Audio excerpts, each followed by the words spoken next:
Olá pessoal, tudo bem? Há 15 dias estamos assistindo a uma crise política no governo federal. Alguns acreditam que não, mas 2 ministros de Estado já saíram do governo em plena crise do coronavírus. O primeiro foi o ministro da Saúde e o segundo, na semana passada, o ministro da Justiça e da Segurança Pública. O mais interessante é que em ambos os casos os mercados entraram em pânico. Alguns especialistas já estão apostando que o próximo a desembarcar do governo é o ministro da Economia, o senhor Paulo Guedes. Se Paulo Guedes sair ou cair, o que acontece com a economia brasileira?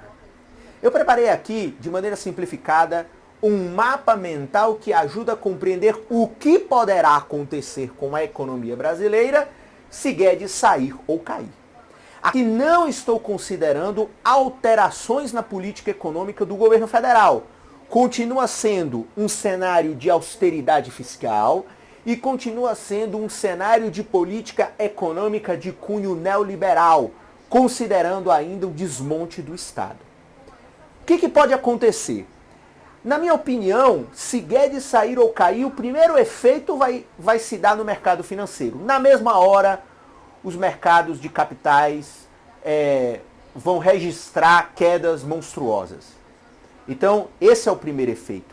E esse efeito vai acontecer porque as expectativas futuras dos investidores vai estar consideravelmente afetada, porque eles consideram que Guedes é um ministro da economia alinhado ao mercado financeiro. E lembre-se, esse fenômeno que acontece no mercado financeiro, consequentemente, terá um efeito, um segundo efeito, sobre o mercado produtivo, sobre a economia real.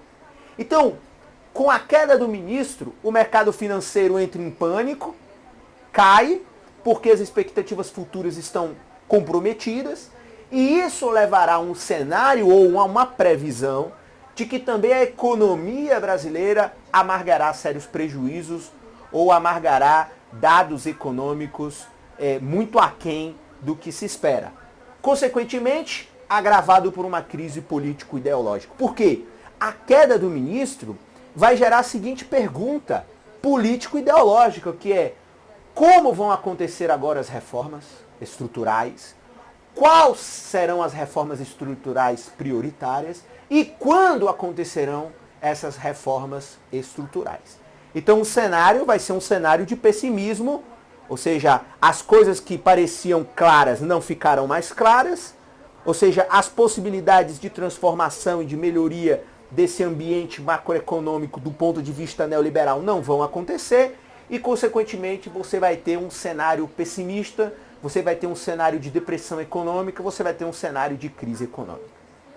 Talvez, caso o senhor Guedes saia ou caia, a melhor das situações neste cenário aqui, na manutenção da política econômica neoliberal, é de que o presidente escolha outro ministro neoliberal. Neste caso, talvez as expectativas futuras não piorem, mas vão ficar estabilizadas, ou seja, você vai ter a economia brasileira num compasso de espera, porque a pergunta também será: qual será a capacidade de continuar o programa neoliberal? Porque a pergunta retornará ao fato-chave, que é: quando ocorrerão as reformas estruturais? Então, no mercado financeiro, você só tem um cenário de queda e um cenário de compasso de espera ou de relativa estabilidade, porque a dúvida será: o novo ministro será capaz de conduzir as reformas estruturais? Se não for, volta o mercado a um cenário pessimista. Se for, o mercado vai aguardar esse ministro de fato mostrar resultado para que o compasso de espera vire de fato um compasso de crescimento.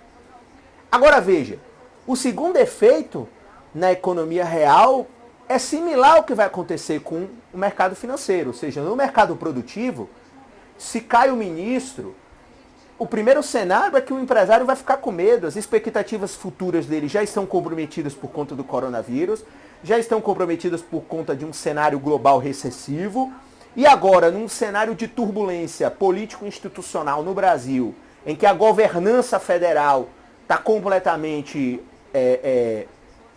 afetada, Isso vai fazer com que as expectativas futuras deste mercado produtivo também caiam. E aí a economia brasileira também, o cenário vai ser de queda. Ou seja, o empresário não vai realizar investimentos, não vai realizar contratação. Ou seja, todo o cenário de real da economia vai ficar altamente comprometido, principalmente também pela queda de demanda que está ocorrendo. Enfim, você vai ter um cenário complicado. E aí a retórica vai caminhar pelas seguintes situações. Eu vou ter também uma crise política ideológica, porque a pergunta vai ser quando ocorrerão as reformas estruturais, como, qual e quando. E a pergunta nesse cenário em que a expectativa futura do empreendedor está afetada, a economia brasileira, um cenário de recessão, a pergunta é por que eu vou investir? Então, o resultado final, no caso do mercado produtivo, do mercado real, é que os investimentos produtivos eles vão também cair abruptamente. E nesse caso, agrava mais ainda o desemprego. Porque lembre-se que são os investimentos produtivos em geral que são capazes de criar grandes contingentes de empregos, necessita de grandes contingentes de trabalhadores para que os projetos eles se concretizem. Aqui também nesse cenário, talvez a melhor forma de deixar o cenário menos pior é se o presidente escolher um ministro neoliberal, alinhado com a lógica do mercado, aquele discurso todo, e aí a economia brasileira entraria em um compasso de espera, e talvez a pergunta final seja, quais serão as medidas econômicas para conter a crise?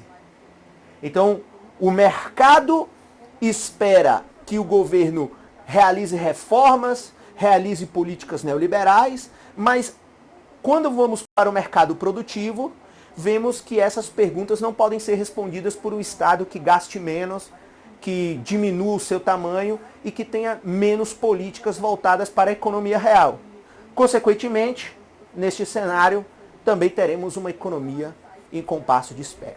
Ou seja, se o governo não alterar o curso da política econômica para uma política econômica em que leve em consideração um Estado maior, um Estado orientador e um Estado que leve a cabo os grandes investimentos do país, o cenário de crise econômica será duradouro e será cada vez mais profundo. Por quê? Porque nessa lógica, num cenário crítico, o mercado financeiro se encolhe, o mercado produtivo se encolhe, porque, querendo ou não, o agente privado tem medo. O único capaz de cortar esse ciclo vicioso é o Estado e as suas políticas econômicas voltadas para o crescimento e para o desenvolvimento. É isso. Um abraço e até a próxima.